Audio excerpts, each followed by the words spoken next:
same thing.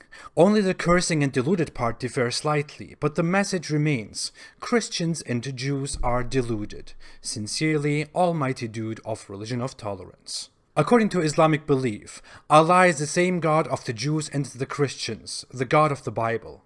And therefore, whenever the Quran says Allah, it means the God of the Bible too. The Quran is pretty much correct about what Christians believe, that the Messiah, Jesus, is the Son of God. Well, at least it got that one right. What it is not correct about at all is the first part of the verse, that Jews say Ezra is the son of Allah. This verse confuses everyone, even Muslims. So much that you can see Muslims online asking what this Quran verse is and what we are supposed to do with the weird information given in this Quran verse. The confusion is very well justified. Jews believe in the one God of the Bible. Jews also believe in the sanctity of rabbis and prophets. Jews do not believe that there is an actual Son of God.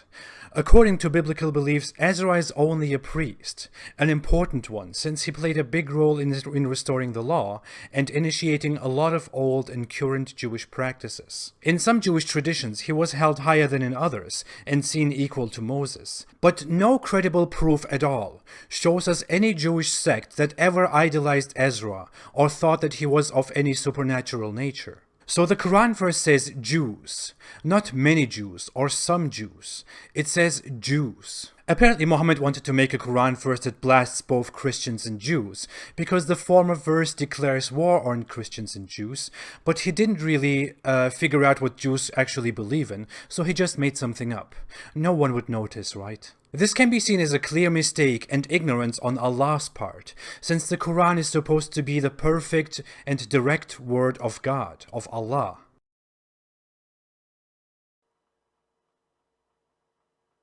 David Wood's boyfriend, Apostate Prophet.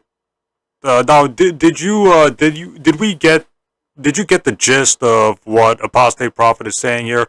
He's saying that the Quran chapter 9 verse 30 is an error because no Jewish sect believed in any kind of supernatural connection to Ezra. In other words, Ezra was seen as a well-respected priest who restored the Torah and restored the law, but according to Apostate Prophet's own words, he was never seen as the Son of God or had any kind of supernatural connection to him, to a higher than human status. Now, the ignorance of Apostate Prophet is obvious here. It's kind of showing in a very bad light, because Apostate Prophet just cited the Quran chapter 9 verse 30. You can't just cite Quranic verses and ignore the historical context behind those Quranic verses. It doesn't work that way. We need proper tools to interpret Quranic verses. According to Tafsir al-Qurtubi, commentating on the Quran chapter 9 verse 30, and this is al-Qurtubi was a important classical commentator on the Quran. He wrote a lot of commentaries on the Quran. Anyways, notice what Tafsir al-Qurtubi says here, because this kills Apostate Prophet's argument. Now, Apostate Prophet made another argument, or he made another statement saying that the Quran says the Jews say, so this is like saying like all the Jews. So what Apostate Prophet is saying is that all the Jews say that Ezra is the Son of God, and the Quran is an error because the Jews definitely don't say this anywhere. Now Tafsir al-Qurtubi already refutes this argument, or he gives an explanation for this argument, and his explanation is it works.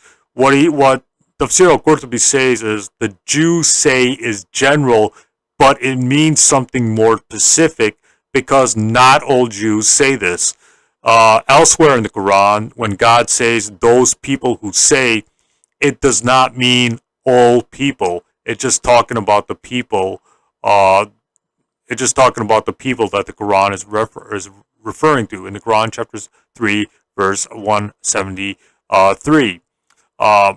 So according to the Arabic linguistics, when it says the Jews say, what it really means is a specific group of Jews using a general name. This is part of Arabic linguistics. Since apostate prophet doesn't understand Arabic linguistics, he's going to make these mistakes when interpreting certain Quranic verses. Anyways, the second part is pretty important too. What Al-Qurtubi comments here. Al-Qurtubi says what is meant by the Jews here is four Jews: Salam bin Maskim, Nuam bin Abi Af, Shas bin Qas, and Malik bin al-Sayf. They said that Ezra is the son of God to the Prophet Muhammad. So the Quran, chapter 9, verse 30, is talking about those four Arab Jews living in Medina who said that Ezra was the son of God. So that's what it meant by the Jews say. Naqas says there are no more Jews remaining who say this, for they all died out. So the Quran is talking about those four Arab Jews who said this: Salam, Noaim, Shaz, and Malik bin al-Sayf. This is also confirmed in Ibn Ishaq, page 269, that some Jews of Medina, emphasis on some Jews of Medina, said this to the Prophet Muhammad. It's the same Arab Jews, Malik bin Sayf, etc., etc. Thus, the Quran, chapter 9, verse 30, was revealed talking about those four Arab Jews, emphasis on the Arab Jews living in Medina. That's why the Quran, chapter 9, verse 30, was revealed. It was addressing those four Arab Jews in Medina. This narration is authentic. Now, I know I said Ibn Ishaq is generally unreliable, etc. I know I said that. But this narration is authentic because it's backed up by other sources like Tafsir Ibn Abbas and Tafsir al-Qurtubi. If you read Tafsir Ibn Abbas, if you read Ibn Abbas's commentary on the Quran, chapter 9, verse 30, he says the same thing, that the Jews of Medina were saying that Ezra was the son of God. So the Quran, chapter 9, verse 30 is talking about, or is condemning the Jews of Medina. It's not condemning all the Jews of the world. It just, according to the Arabic linguistics and according to the historical context, it's talking about the Arab Jews of Medina. And according to the Arabic linguistics, the Quran is using a general term, the Jews, but it's referring to a specific group of Jews. This is a very common Arabic. Terminology. So basically, apostate prophet doesn't know Arabic. He doesn't know linguistics. He doesn't know how to interpret Quranic verses, and he definitely doesn't know. I don't think he knows about commentaries, classical and early commentaries of the Quran. He doesn't know about the early commentary of Ibn Abbas, and he doesn't know about the classical commentary of Tafsir al-Qurtubi. These people did their homework. They did their historical research. They know Arabic. They know the Hadith. They know how to interpret Quranic verses, and they well know about Islamic theology. So that's why we turn to them to understand what the Quran is talking about here and there. We need proper tools to interpret Quranic verses. We can't just take the Quranic verses and spin our own interpretations. No, we got to look at the historical context, why certain Quranic verses were revealed. An apostate prophet doesn't do that. He doesn't go into the historical context, and he doesn't go into any kind of classical or early Quranic commentaries to understand what the Quran is talking about. So apostate prophet is very ignorant, and he's very he